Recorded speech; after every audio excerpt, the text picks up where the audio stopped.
Dear LLSP alumni and alumni, Assalamu alaikum and welcome to today's Lunch and Learn interview. Our guests today are Dr. Nevin Reda and Dr. Yasmin Amin. I have invited Dr. Reda and Dr. Amin to discuss with us their recent anthology, Islamic Interpretive Tradition and Gender Justice, Processes of Canonization, Subversion, and Change. Dr. Reda is Associate Professor of Muslim Studies at Emmanuel College of Victoria University in the University of Toronto. Her research interests include the poetics and hermeneutics of Quranic narrative structure, Hebrew Bible and Quran, spiritually integrative approaches to the Quran, Islamic feminist hermeneutics, and Islamic ethical legal theory. Her publications include the Al-Baqarah Crescendo, Understanding the Quranic Style, Narrative, Structure, and Running Themes. This is from 2017, and a co-edited volume with Yasmin Amin, which is what we're going to discuss today, the Islamic Interpretive Tradition and Gender Justice, which came out in 2020. She has a forthcoming article titled Reform of Usul al-Fiqh and Marriage, a spiritually integrative approach in Musawa's new project, Justice and Beauty in Muslim Marriage, towards egalitarian ethics and laws. Inshallah, this will come out in 2022. Dr. Amin recently finalized a PhD in Islamic Studies at the University of Exeter's Institute of Arab and Islamic Studies, researching humor and laughter in the Hadith.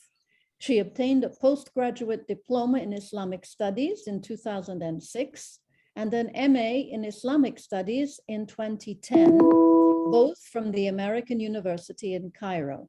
Her research covers various aspects of gender issues, early Muslim society and culture, and the original texts of Islamic history, law, and hadith. She is co-translator of The Sorrowful Muslim's Guide, co-editor of Islamic Interpretive Tradition and Gender Justice, our topic today, and the author of the forthcoming Musnad Salama and the Factors Affecting Its Evolution. Dear Nevin and Yasmin, I'm an avid podcast listener, and a friend sent me a link to your interview for the New Books Network. This was back in September of 21. I immediately ran out and bought your book. I found it a fascinating and broad-ranging read, and I just knew I had to get you to come on the KARAMAH Lunch and Learn program. So now, to set the scene, what was the driving principle or goal that set you on the path to producing this anthology? And Nevin, since you are listed first on the anthology, we'll let you go first, but I will take turns so everybody gets a chance to speak. There are many factors as to why this anthology arose, but part of the motivating factor was to try and answer the question as to how it is that the feminist movements and feminist discourses in Muslim societies have been around for over 100 years, maybe even 150. Beginning with Al-Madrasa Al-Saniyya in Egypt and the graduates of Al-Madrasa Al-Saniyya, like Malak Hifni Nasif and some of these highly educated women. However, we seem to have reached a standstill when it comes to when it comes to family laws and women's situations in many of the Muslim majority countries. So the feminist movement accomplished a lot for women, education, jobs, voting, really a great deal. However, we're not getting very far when it comes to family laws, because they are to a certain extent based on certain interpretations of Quran and Hadith and fiqh as well.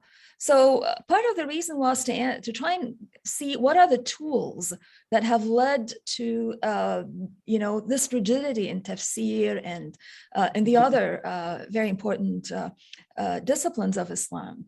And for me, part of the frustration stems from my observation that in other areas, our scholars tend to be very accommodating and open and actually actively search out other opinions, but not when it comes to women.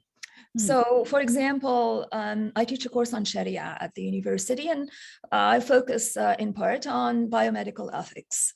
And if you look at biomedical ethics, there are so many fiqh councils, majama' fiqhiyya, where scholars, male scholars, sit down with physicians and also with bankers in order to try and come up with ethical legal rulings when it comes to biomedical ethics and when it comes to the financial institutions. However, and these are relatively new. I mean, this new field of biomedical ethics and finance, it's much newer than the Islamic feminist movement. And yet women are not included, despite the 100 years or so of scholarship and work that has been produced by women. We are still marginalized and looked down upon, and our scholarship and our ideas are not taken seriously. And we really have not made headway when it comes to important family-related issues like marriage and divorce and polygamy and other areas.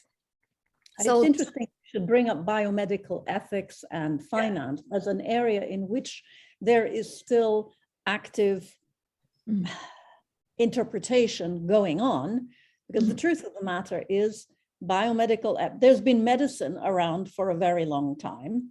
So one wonders why the same people who will declare that the status of women, all the questions regarded to that have been answered, do not also take the same position that everything to do with biomedical ethics has basically been decided 1,000 years ago.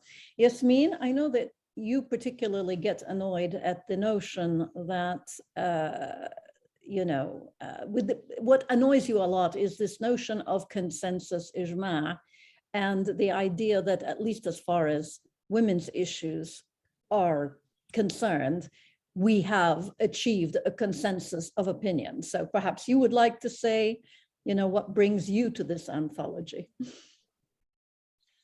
Well, ijma' is actually a myth. It does not exist because it is always used to shut you up and pretend that everything is done and a done deal.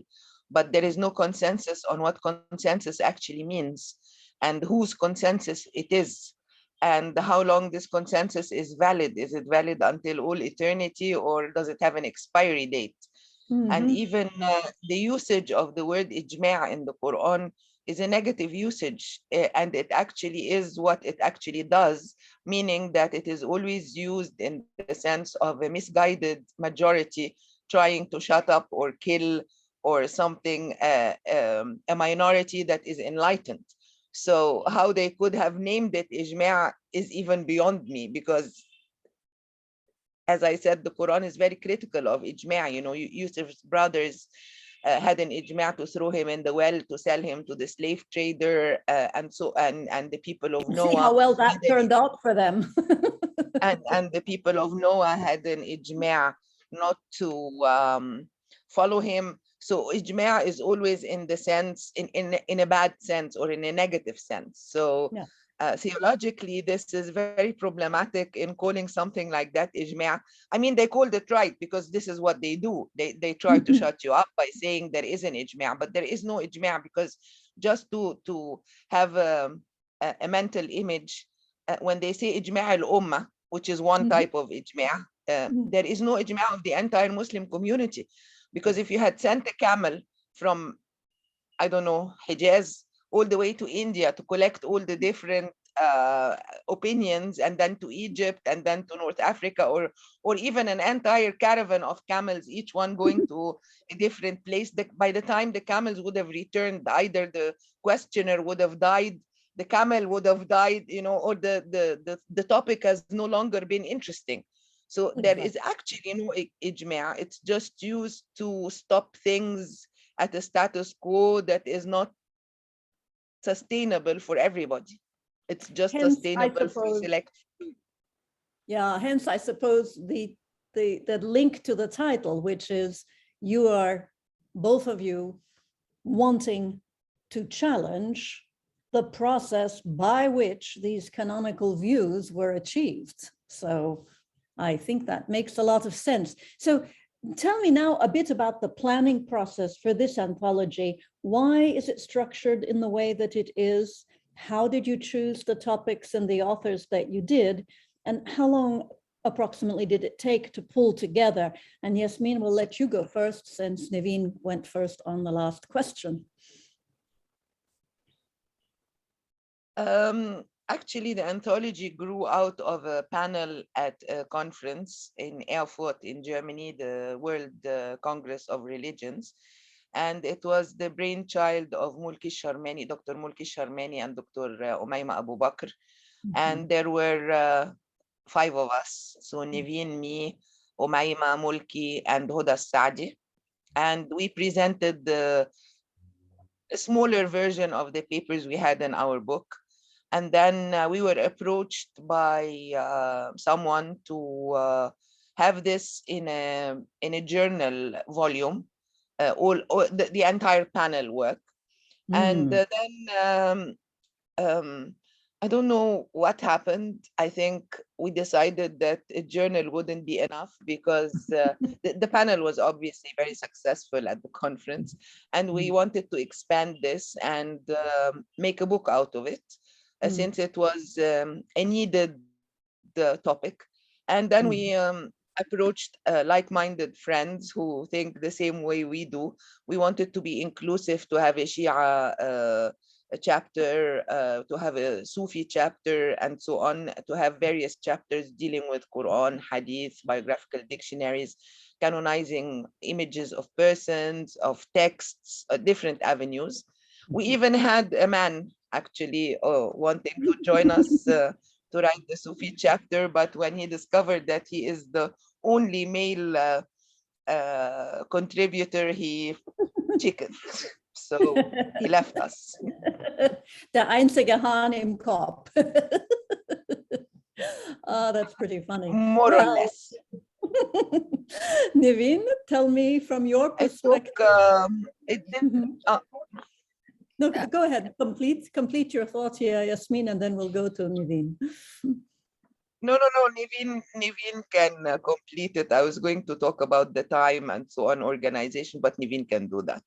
All right, that's a fair way to structure it. Go ahead, Nevin. So I was part of that same panel with Yasmin and Umayma and Mulki and Huda.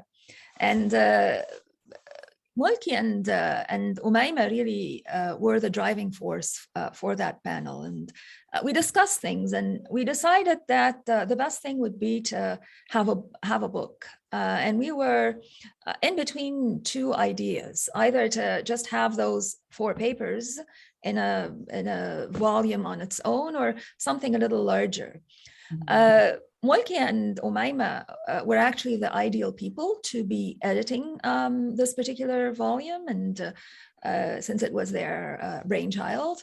However, none of them were available. They had too many other projects that they were working on. And so this is why Yasmin and I decided to take over. And we really wanted it to be a bigger project, like a book. And we were in between 2 ideas, whether we have 3 parts, one being Quran and one being Hadith, and the Hadith and biographical dictionaries, and the third being fiqh. And another idea was to structure it more as to what we are familiar here in an English-speaking context in terms of canonization. So to have it text, canonizations of texts, or canonizations of figures like, saints, canonical saints. And the third would be canon law. So we were in between those 2 ideas. And what really worked out for us was the second idea, because it really highlights the parallels between canonization and canonization processes, the way we understand it here in a Western context, where there's a church or a religious elite that has authority and power to be able to impose certain interpretations and certain figures as role models or ideal figures and certain laws, you know, and to have that contrast with the Islamic tradition, where we're not supposed to be having these authorities, where egalitarianism is really what we strive to do. And because the Islamic tradition doesn't acknowledge, I mean, one of the ways in which the Islamic tradition distinguishes itself from, you know, other, you know, beautiful also religious traditions is in the fact that we do not have an ordained religious elite. We do not have priests and rabbis, that everybody is equal like the teeth of a comb. And so just to highlight that contrast, you know, by which women's interpretations were marginalized or even, you know, they just don't exist in some of our disciplines. Like if you look at Quranic studies, there's no tafsir between Aisha, the Prophet Muhammad's wife, radiallahu anha, and the 20th century, Aisha Abdul Rahman. I haven't found a single tafsir work by any woman at all. I mean, it's only dominated by men. So just to highlight some of these structural injustices and how they go hand in hand with the exact thing that we are not supposed to be doing. You know, we're not, you know, monotheism, tawheed is really the most important of our doctrines. And it includes not having a religious elite that control religion. And so that's why we organized it in the way that we do. And so how long did it take approximately to pull it together? Because I suppose from the time when you decided to expand it from the 4 original papers to a full book, there must have been a process of deciding, well, you've given me sort of the structural outline, but then you also needed to select the authors you were going to ask to join you, and how long it took to pull all of it. It's an incredibly, how shall I say this? It's an easy read in the sense that it's really very well linked one piece to the next. It makes sense to read it. And it's not pitched at the expert. So it's actually very accessible even by somebody who has an interest, but who isn't a scholar, although there are obviously pages and pages of references. So it is a very well, you know, the papers are all well researched that you include in your anthology. So how long did it take, and how did you choose people? The original panel was in 2015, and the book was published in 2021. 2020, actually, the very end of 2020. So it actually came out in 2021, but the publication date is December 2020. So it did take quite a long time. So we chose people. First, we had an outline of the book. We had the thesis statement. We had you know, what makes it different from other books. You know, the aims and scope of the book. And so we invited certain authors because of their areas of expertise. We wanted the book to be coherent. To each paper really contribute to that idea that we have as to how to deconstruct, you know, these masculinist readings, and also to address this whole issue of methodology as well. So that's kind of how we did it. I don't know if Yasmin would like to elaborate a little bit more on our choice of contributors and our approach.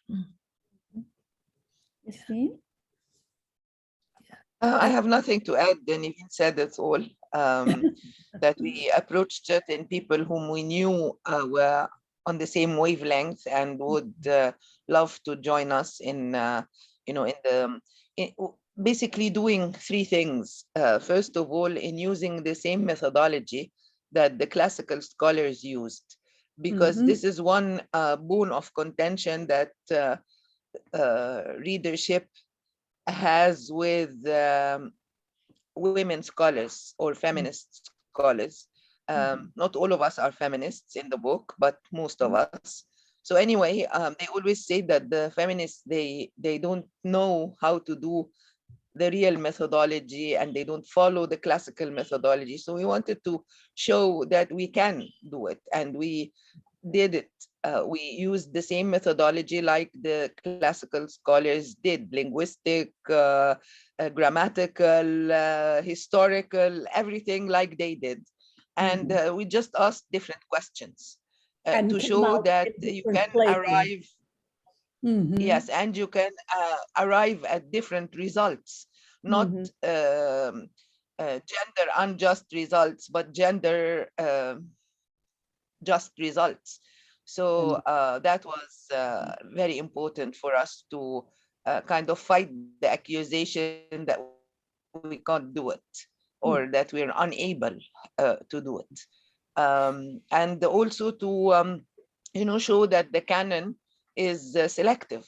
It was selected by a certain elite to do something that we disagree with, and we are implicitly calling for a decanonization of that. Well, not implicitly, but loud and clear, for a decanonization of these certain unfair.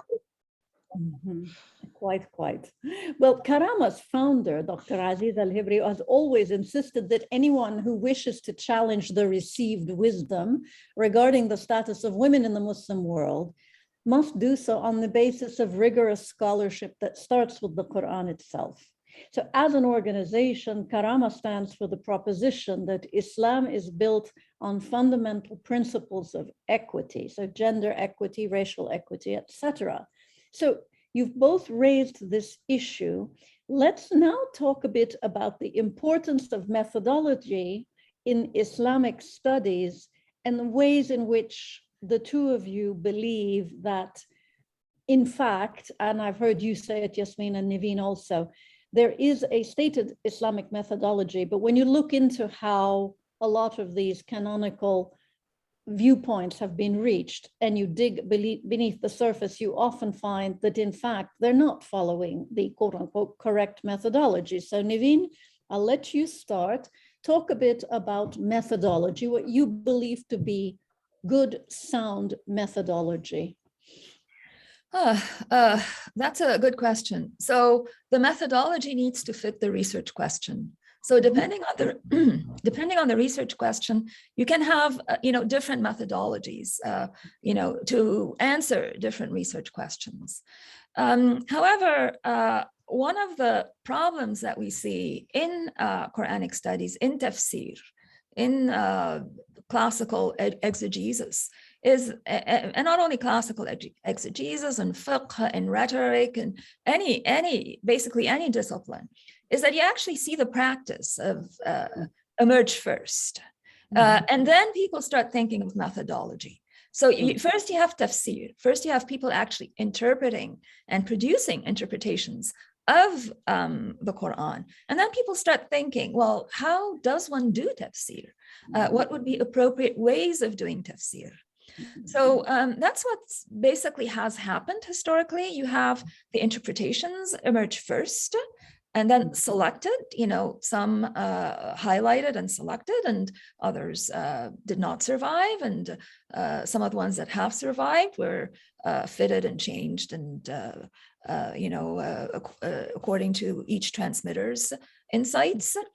And then, but people did not, and the methodologies emerged later, but people did not go back and actually see, do these interpretations actually follow these assumed methodologies or not?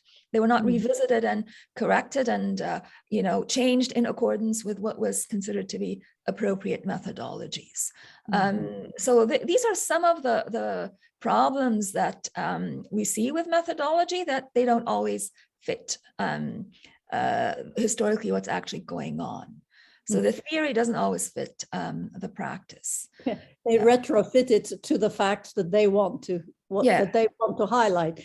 Yasmin, I have heard you, I think it was you who said that you get annoyed, or you got annoyed at one point because there seems to be a discrepancy where if you actually read a lot of the commentary, it almost gives you sort of a sense of schizophrenia, where the Quran seems to be saying two different things, and you don't believe that that's a reasonable outcome.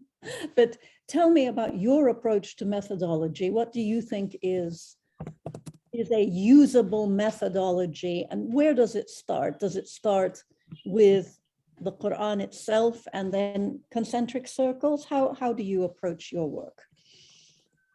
Well, I start with the Quran first, even though I basically work with hadith, because I believe that hadith is the biggest problem in the tradition, because you find everything and its opposite in the hadith. And this is, it can't really be. So what I discovered is when I work with the Quran, basically let me rephrase. When I look at the tafsir, what they do is three things that are very annoying. So I seem to be annoyed quite a lot. But anyway, they do three things. So the first thing is that they cut up the verses into small portions, very small portions, not even, it's not just verse by verse, but it is like, I don't know, some 2 or 3 words. few words, right? And then they take you away in details that really don't say anything and don't add anything much. Like, for example, I was recently reading Surah Yusuf, the tafsir, for something I'm working on. But anyway, he was sold for a few dirhams. So it doesn't really matter. The thing is that he was sold cheap, end of. But then you have pages and pages, whether they were silver dirhams or whatever other metal, how many they were, 3, 7, 9, or 11. And then they quote authorities from Israeliyat and biblical narratives and so on, that it was this and not that. No, we're sure it was that and not this. And then you end up having lost the forest from the trees. So they pump you full of details that are useless.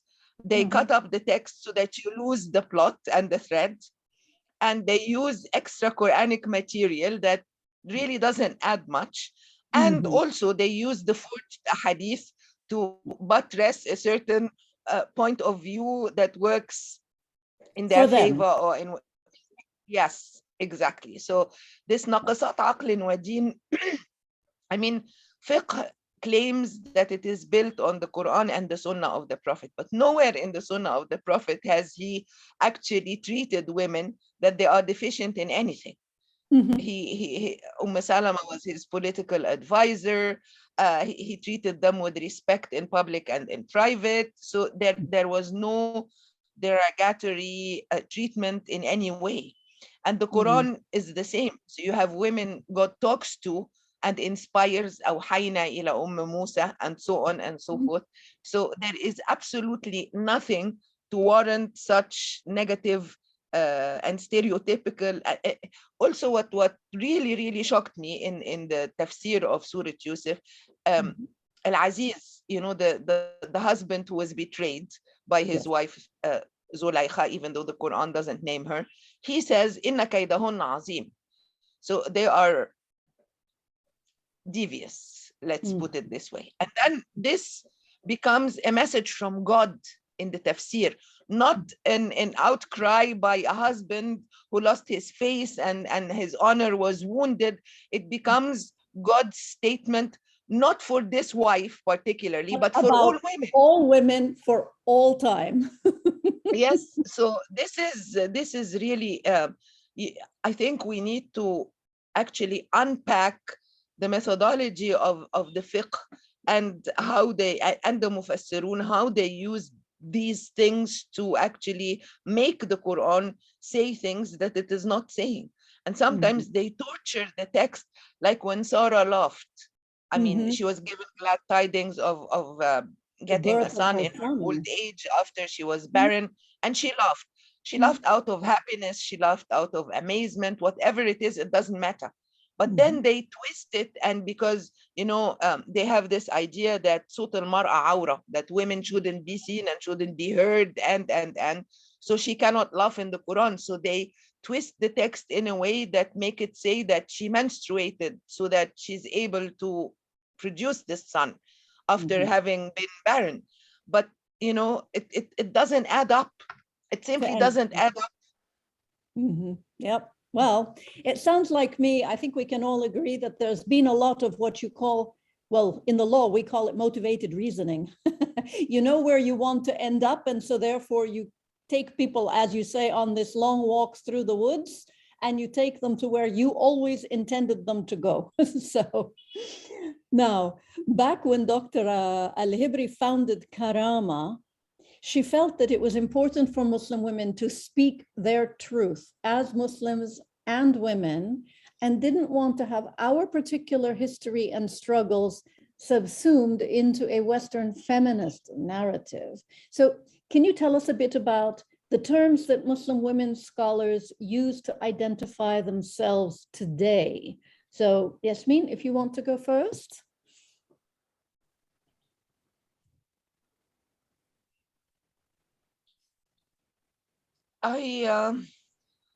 I don't actually identify as a feminist. That's fine. So I identify as a believing Muslim woman who works on gender issues. Nothing against feminists. In fact, I'm very grateful they exist and that they rock the boat and that they developed all these interesting methodologies that I use for my work. I need to say something about an article that I read recently, which is quite an old article, but it was authored by Dr. Al-Hibri. And I was fascinated by her description of an Iblisi logic. And I love this statement when she said that, you know, Iblis was arrogant and refused to bow to Adam, and he refused to bow to God's will, and that in fact a lot of this is done in Islamic studies today, and actually you find this with the patriarchal readings, that the men use Iblisi logic, they insert themselves between the women and God, they refuse to bow to God's will of egalitarianism, and so on. And I love that, and I probably am going to use it a lot. But I'm sure she'll be happy to hear it.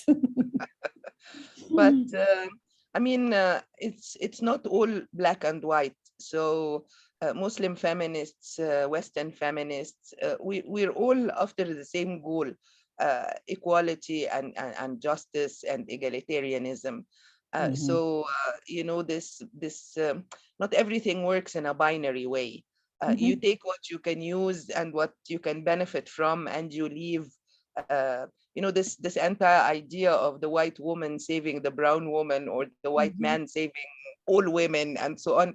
It's been proven to be a colonial discourse. So it's more about decolonization than anything else. But I mean, we women need to stick together because we are after the same thing.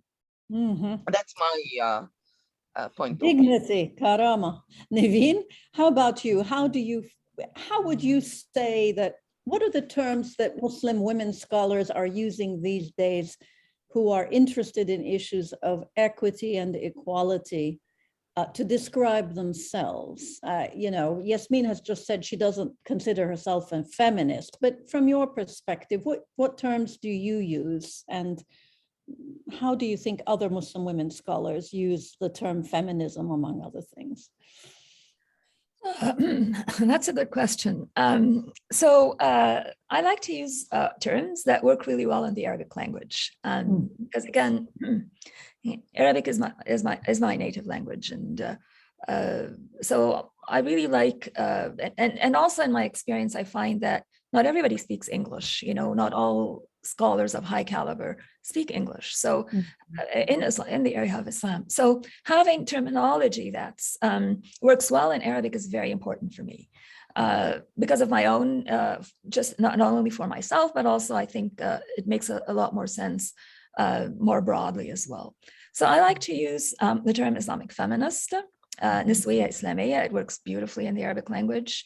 Muslim feminism, I understand where it's coming from.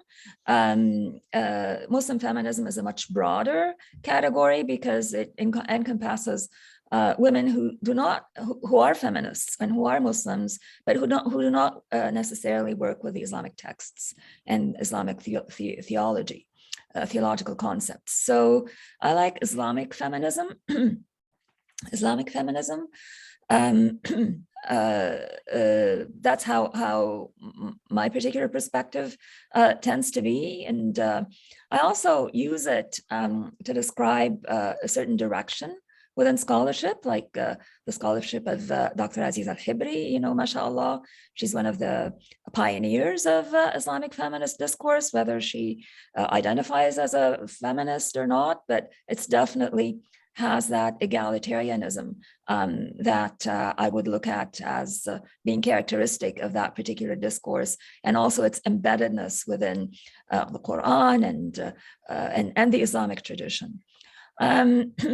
I don't like to use the word patriarchal because it doesn't work in Arabic very well. And it's also not reflective of my own personal experience. The men in my family have been great, you know, even though very traditional families, you know, my father was the breadwinner. Without him, I wouldn't be here in terms of the support that he has given, the nurturing that he has given. Same thing with my husband, you know. So I don't like to use that word. It's not reflective of my experiences. I like to use the word masculinist because it works well in the Arabic, dhukuri. And it really describes the history of our scholarship very well, because it is a masculinist paradigm where, you know, women have had very little input. And even today, one of the problems is that even though we do have more than, you know, something like 100 years of scholarship, there still is no recognition of that scholarship, and people tend to look at masculinist interpretations as more authoritative and tend to disseminate them and more and look up to them more than they do women's interpretations. So these tend to be the terms that I like to use.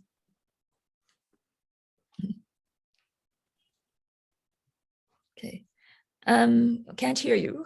I had to turn it up because I was coughing. Sorry about that. Well, yes, terminology is a bit tricky because, for one thing, what a particular term means at a certain point or in a certain context can mean something else later on as the terms themselves change. So thank you for that discussion about both how you see yourselves and your preference in terms of what terminology you like to use. Now, Nevin and Yasmin, thank you. Sorry. I also want to point out that the Islamic feminist movement in Egypt is at least as old as the European. It's not a colonialist discourse. It's an anti-colonialist discourse. The Islamic Feminist Union, Ittihad al-Mara, was established the year after Egypt got its independence, and it was based off the National Party for Independence and the Women's Committee there. So it's not a colonialist term. It's one that stems deeply from within the Egyptian experience and history and cultural memory.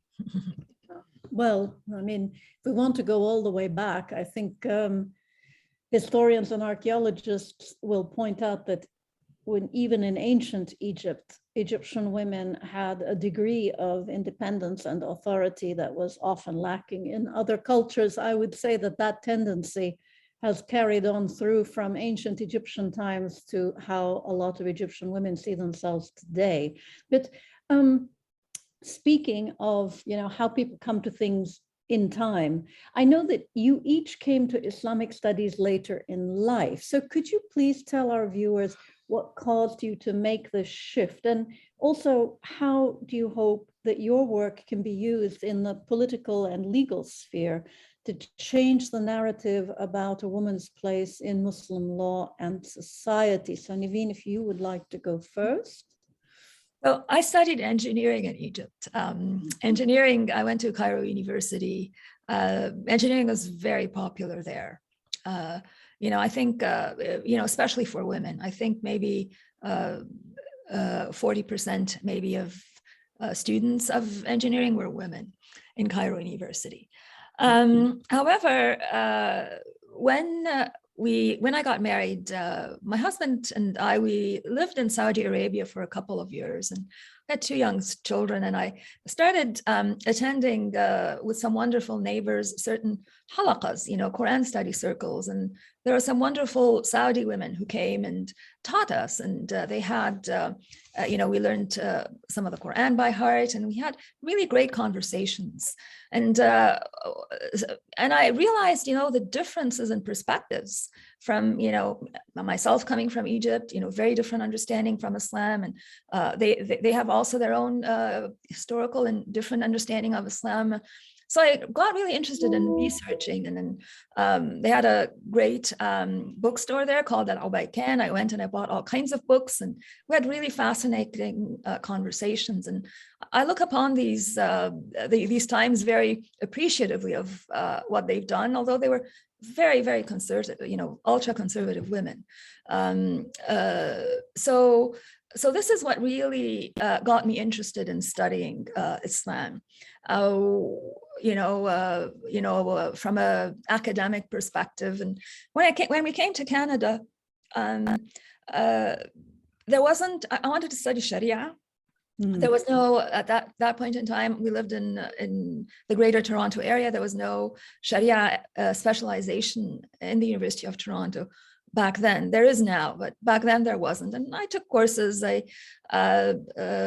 took history of ancient Israel. I took archaeology of ancient Israel. I took Hebrew.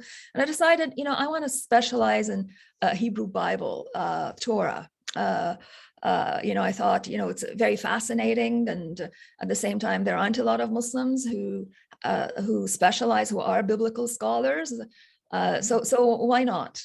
But then, so I have a master's in Hebrew Bible. But then the professor retired, and there was nobody to take his place. And I decided to go back to my early specialization, do Quranic studies. And Hebrew Bible is incredibly useful when you have a specialization in Quranic studies. And so this is kind of what set me off on this very different path. And when I first told my family I want to study, religion, and later on Hebrew Bible, and they said, "You're never going to find a job, and how could you possibly be an engineer and then go for something like that?" And now, of course, they're all very, very supportive, and alhamdulillah, I haven't regretted my decision.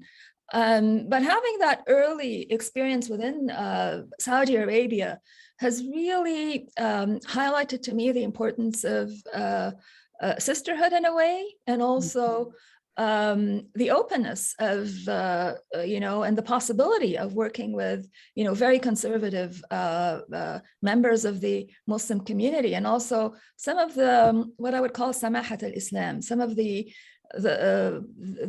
toleration and the openness that can exist between people who come from different perspectives in the Islamic tradition. Wow. Yeah. Yasmin, I know you have a great story of how you came to decide to do Islamic studies, but tell it from the beginning. Where did you start, and how did you end up where you are? Actually, I was given a book for my birthday because I was always an avid reader, and it was called Why I'm Not a Muslim, by an ex-Muslim who left the fold, and he was explaining why he did so. And I was reading the book, and there was something for me that didn't add up. I knew he was twisting things around a bit, and I couldn't for the life of me point out what he was twisting, how he was twisting it, and so on. The why was clear. So I went to my dad, and I told him, this is my problem, and I need to find out now the answers. to the questions that were raised by this book. So my father actually reprimanded me because my grandfather was a prolific author and a dean of Cairo University. After he was an Azhari sheikh and head of Sharia court and all of that. So he found it very bad of me to have ignored my grandfather's legacy. And also my uncle, he stepped into the footsteps of my grandfather and he wrote a lot of books about Islamic topics and so on. And my father was really upset that I didn't read those before coming to him first. So I started reading these books and then I got hooked. And then I was reading right, left, and center. And very soon I discovered that I'm like a cat chasing her own tail.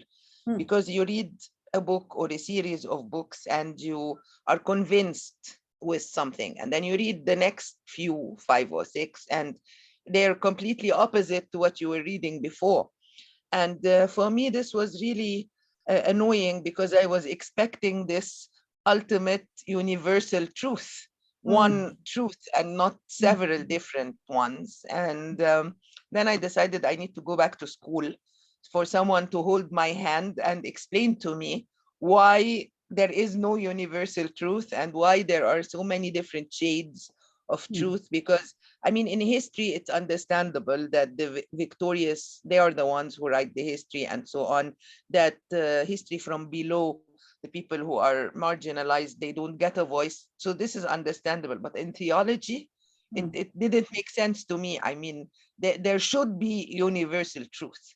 And this is what I couldn't understand. So I went back to school. I did a postgraduate diploma first, and then I was hooked. So I continued with a master's, and then I was still hooked. So I continued with a PhD, and here I am. I understand that both of you are quite involved, not just in scholarship, but in trying to, as it were, make the world a better place, which includes participating or at least commenting on things that are happening in the Muslim world at a legal level that will either benefit women as you see it, or possibly make their lives even more difficult. Nevin, perhaps you'd like to talk a bit about your work with Musawa? Sure. You know, both Yasmin and I are part of the new project. So this new project, it targeted scholars with expertise in certain areas, and they wanted people, you know, to cover a number of Islamic disciplines. So mine was usul al-fiqh. So they asked me to look at marriage from an usul al-fiqh perspective. So that's basically what I did. So I looked at the methodologies of fiqh, critique them because we have, very deeply rooted problems in usul al-fiqh and the way we conceptualize and approach our sources. And then I reconstructed them. So I proposed a new methodology, how to go about reforming them and developing them and changing them for the better. And I applied it to the case of marriage. So, how would this new methodology look like when it comes to marriage? And part of the assumptions within that methodology is the importance of integrating the spiritual dimension with the ethical legal dimension. So for me, fiqh is not just law, it's ethics as well. So how Sharia is a foundation, but it's not an aim in of itself. It's a means to an end, and a means to achieving spiritual heights and spiritual development. So it's so part of what this does is connect between this notion of spiritual advancement and the foundations of Sharia. So that's part of the underlying assumption. But there's, of course, a lot more to it, because really our usul, although brilliant in so many different ways, and certainly scholars contributed greatly to its development. However, from a contemporary perspective, there's a lot that needs to be, more work that needs to be done when it comes to usul al-fiqh. And Yasmin, maybe you can share a little bit with our viewers about your annoyance with the current discussions within the Egyptian parliament about some, we had discussed about this notion of when we talk about what is in the common good, maslaha amma, what do we mean by it? Who gets to define it? And why is it that anytime people talk about women's rights or women's place in society, it's usually men talking to each other without the involvement of women? Yes, but first I need to do a disclaimer. I'm not 24 hours annoyed. I have my 23 and a half. we have used the word annoyed so many times, and actually my PhD topic is about humor and laughter. So I'm not this angry woman all the time. You know, this maslaha issue came up the first time for me when I was researching child marriage, because it was argued that it is a benefit to marry off the girls when they are little, so as to protect them from, you know, possible future slip-ups or sexual problems, scandals, etc. And this was for me very, very oxymoronic. Whose benefit? It's definitely not the child's benefit. So you can argue that it's the husband's benefit that he will get a child, even though that benefit is also very questionable, you know, because a child will not be able to be a real wife with all what this word entails as a partnership, exactly. So, and the father's benefit is purely financial. He will get the dowry and keep it because the girl doesn't even know what hit her. So, but even when you look at society, the society will definitely not benefit because these girls are not allowed to finish their education. They will not be members of society that can be productive in any way. Some of them, they die during the wedding night from trauma and shock. Some of them die when they give birth to their first child because they are not elastic enough to actually perform a birth, and so on and so forth. So where is the benefit in all this? And to use the word maslaha or benefit was actually very sickening to me. So I think that we need to redefine the maslaha. I mean, as a concept, it is brilliant, and it was used for a lot of reform.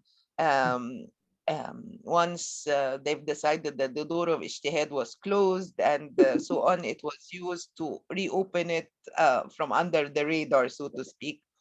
But we need to define whose maslaha is being projected here. And you find this, it's not an ancient thing. It's recurrent and alive and well until today. So recently, they were discussing a new family law proposal in the Egyptian parliament. And it was so anti-women that even religious clerics were saying, you've picked fringe opinions and used them. And this is really, really annoying, to get back to that word, that this benefit issue is, it's actually not even in the man's benefit to do this. So in whose benefit is this being done? I mean, take one thing, for example, in that stupid proposal, a woman cannot change children's school enrollment. But it is basically the woman who does these things, because the father is usually at work and busy, and he's not going to run around schools and enroll his kids or transfer them to other schools and so on. A woman can open a bank account for her son to save money for his future, but she cannot access it. It's only the father who can, even if the woman is the one who opened it, and even if the woman is the one who is putting money in it monthly. So these things are really not even in the benefit of the husband who will have to, excuse himself from work to do these things because the law prohibits the mother from. Also, there was a case that made huge waves in the newspapers. There was a family, and the son was extremely ill and needed a surgery immediately. And the father was in jail for whatever reason, I don't recall.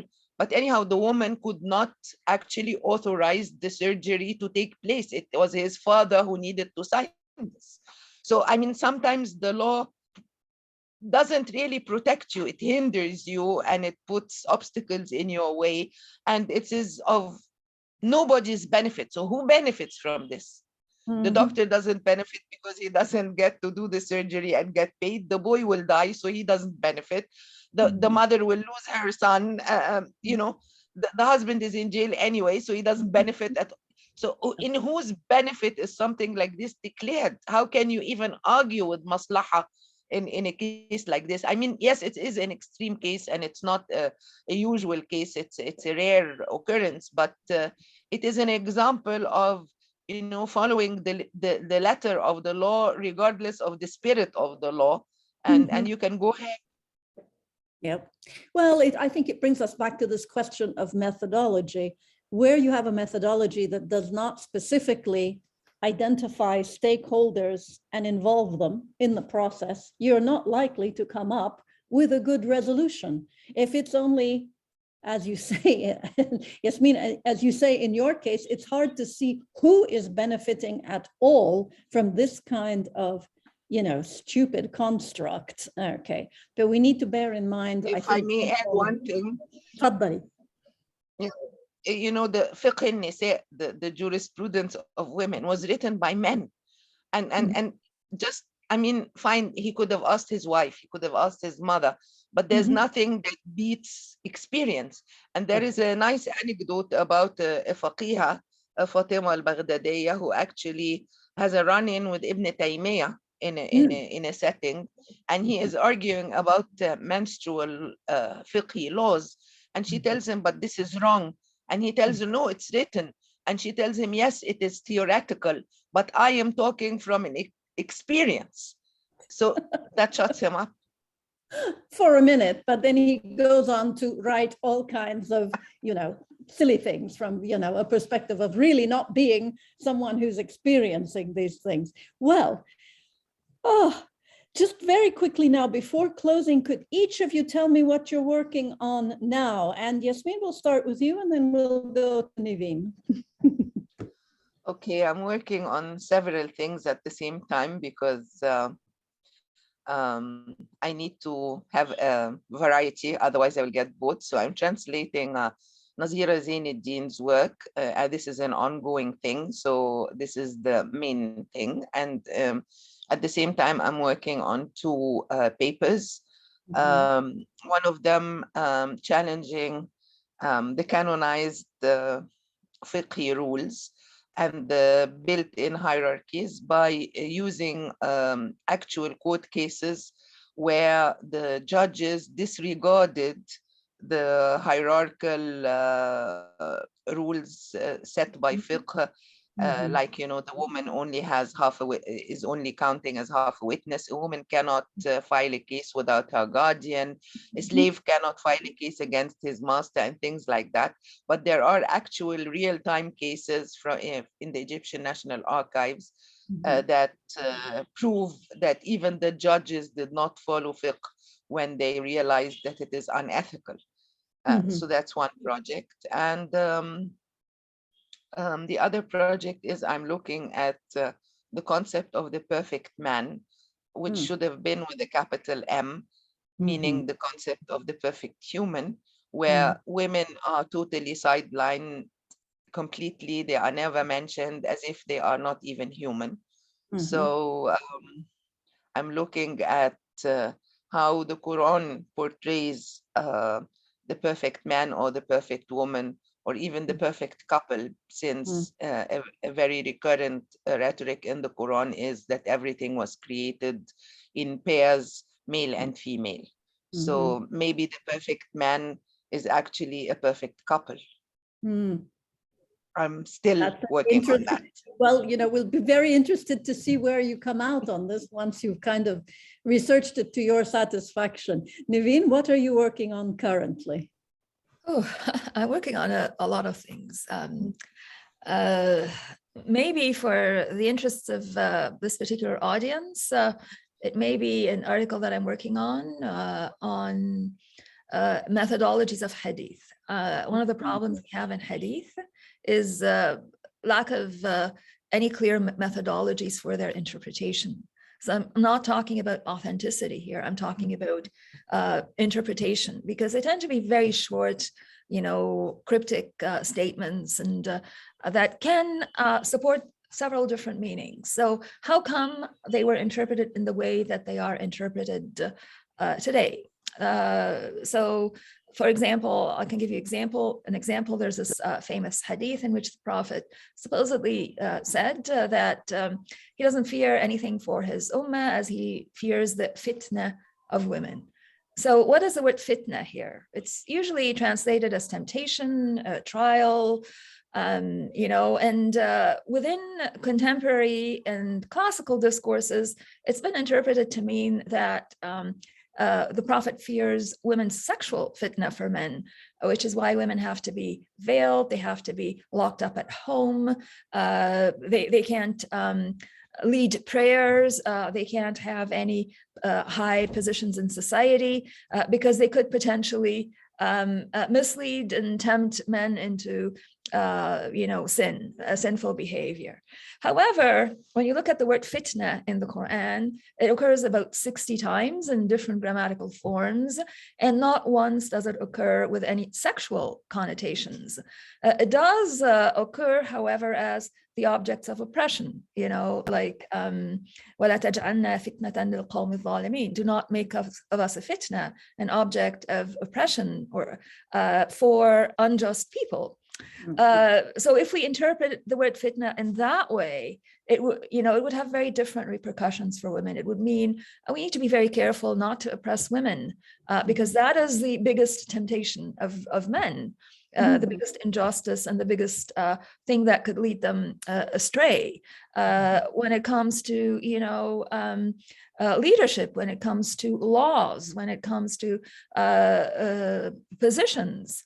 So again, I'm looking at not just this hadith, there are others as well, just to look at the methodology and how we interpret hadith and what would be a good methodology of approaching some of these hadith that have been interpreted in really very horrible ways.